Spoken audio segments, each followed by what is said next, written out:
Hi, Gemini. Welcome to your weekly forecast for March 6th through the 12th. This is for Gemini, Sun, Moon, and Rising. We've got a full moon in Virgo on the 7th. We got Saturn moving through Pisces.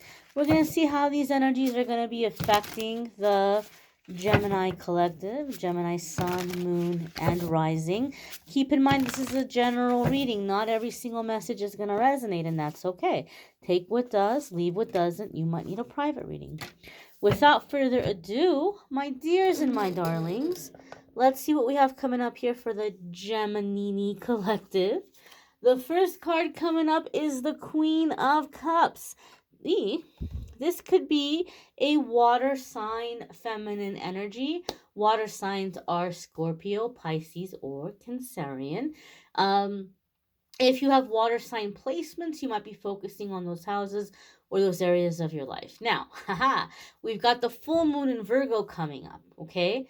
Full moon in Virgo is going to be helping us, not helping us, but making us realize and see what's working for us in our life right now and what isn't, and ultimately what we want, what it is that we want.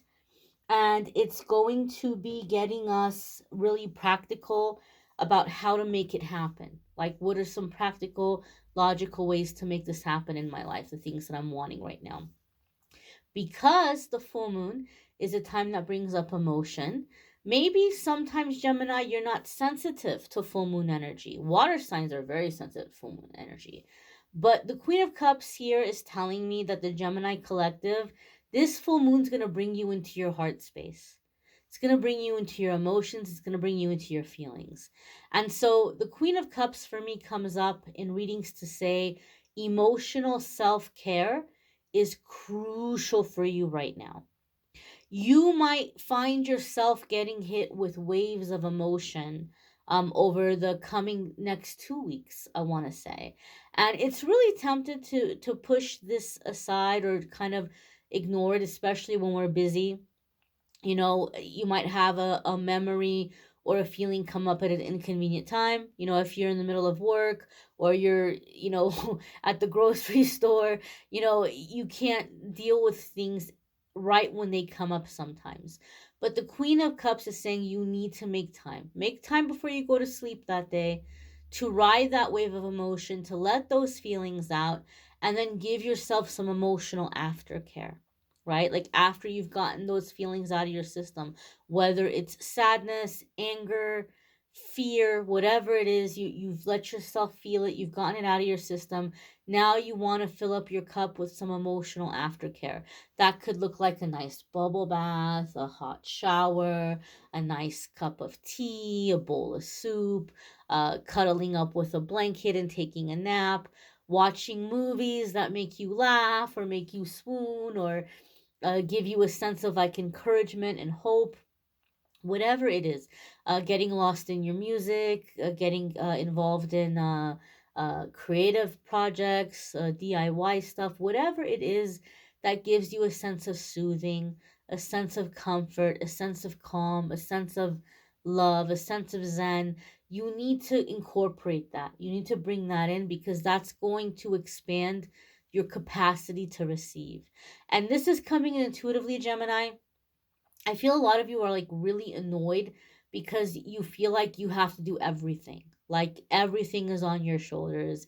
You have to take care of everything. You're the only one who thinks of what needs to be done. If you want something done right, you got to do it yourself. You can't trust anybody to come in and help you because they're just going to mess it up or they're not going to listen to the instructions. And so this is going to change that. This little thing here of being in the self-care and expanding the capacity to receive is going to shift that in your life, and you're going to find yourself where you can rely on people, where that energy is shifting, and you can receive what you need. The next card that's coming up here for the Gemini collective, is the World Major Arcana card. Major Arcana cards come up when it's a significant crossroads, a significant new chapter in our life. And it tells us we're done with the karmic cycles. We passed the tests. We don't have to repeat those lessons ever again. So we're coming into a time of being seen, being celebrated, being loved, receiving credit for our work, receiving credit for our accomplishments. There could also be a sense of travel here. I feel like some of you are manifesting, albeit it might not happen this week, but you might start manifesting it this week, where you're going to have like this extensive time to go and see different countries, different places. Like, I'm talking like taking like 2 or 3 months off and just going around and just seeing these different places that you've wanted to visit, wanted to see in the world. And some of you may be manifesting that international travel, and I feel it's directly connected with past life work. Kind of like soul retrieval, past life work, and like going to certain places that you feel called or connected with. And the world card is just very positive. It's a card for me also that says this is the time to love yourself, all of yourself, be comfortable in your own skin.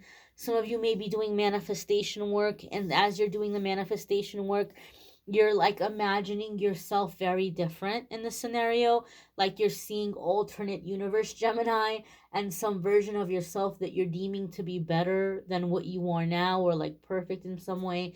Be careful of that, because when you try to manifest that way, you're telling the universe, here's everything that I want, but I don't deserve it until I'm this version of myself.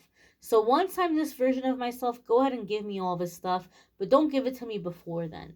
Honey, you're just as worthy and just as deserving in this moment right now as you are than alternate universe Gemini. So when you're doing your manifestations, when you're doing your visualizing, see it happening for you right now in this moment, the way that you are. If you want to change things about yourself, there's nothing wrong with that, but don't tie that in with the manifestation of the things you're wanting for yourself. Otherwise, what's going to end up happening is you're delaying it because you're telling the universe, I don't deserve it right now. I don't deserve it right now because I need to be this other version of me first. Don't tie those two things in together. You're worthy now. There's nothing wrong with you right now. The next card that's coming up for the Gemini collective is the Ace of Cups. I love it. You guys are going to be so in your heart space, and maybe you're dreading hearing me say this. However, this is going to be good. This is going to be positive emotion. This is going to feel good. Ace of Cups is emotional fulfillment, emotional contentment. It's friendships, relationships that are emotionally satisfying, work that is emotionally satisfying. It's a happy life, true love, a happy home. It's just contentment, just full emotional contentment. And it's a very special card for me in my readings because it comes up to say you're turning over a karmic leaf. You're not learning through pain anymore. You're learning through joy. So you've had experiences in the past that taught you what love wasn't. You had experiences in the past that taught you what friendship wasn't, right? Or, like you learned what things weren't. And now you're going to learn what things are, right? You're going to have positive examples, positive experiences. You're learning through friendship, love, laughter, adventure, accomplishment, just happiness. Instead of learning from pain, you're learning from happiness. That has a special meaning for me in my readings, or this card has that special meaning for me. So it's a good time. It's a good time to be a Gemini. Ooh. Outcome is Seven of Swords. This also came out for Scorpio. For them, it was their first card. For you, it's your last card. If you have a Scorpio placement, you might want to check out that reading for this week. Or if you're dealing with a Scorpio, you might want to check out that reading for this week because they got the same card here. Seven of Swords can be where we need to be cautious that somebody maybe is like deceiving us. I don't really feel that's the case for you all, and I didn't feel that for Scorpio either. I felt the element of this card of like stepping cautiously, stepping quietly. For Scorpio, I felt like they were sneaking out the back door when nobody was looking, like, I'm getting out of here, I'm not dealing with this mess. And there could be a similar thing here for you all, but I feel this is more so like keeping your cards close to your chest. That's what I feel with the Seven of Swords. There could be people around you who are naysayers. They don't understand this boost of optimism that you're beginning to feel. And so nobody needs to know really what you're up to right now. And that's what I feel here with the 7 of Swords. This is especially true for those of you who are coming out of a long period of depression or stagnation or sadness. There could be some really negative people around you. And when we start being positive and we're happy and we have this little candle of hope, they just want to come up and blow it out, right? So we don't need to let people know about our candle. We don't need to show people our candle. We can keep our candle to ourselves and allow it to, inspire us and bring that beauty and that hope into our life. And so I feel the 7 of Swords is just saying, you don't need to let everybody know everything right now. You're headed in a good direction. You've got good things coming your way, and you can be happy about it without negative people coming in and popping your balloon. You might want to check out your other placements. Sometimes those might resonate more than your sun sign. There's a link in the description that will take you to those. And if you'd like to schedule a private reading with me, link in the description that will take you to my scheduling page, calendly.com/amethystangelite. Have a wonderful week, my darlings.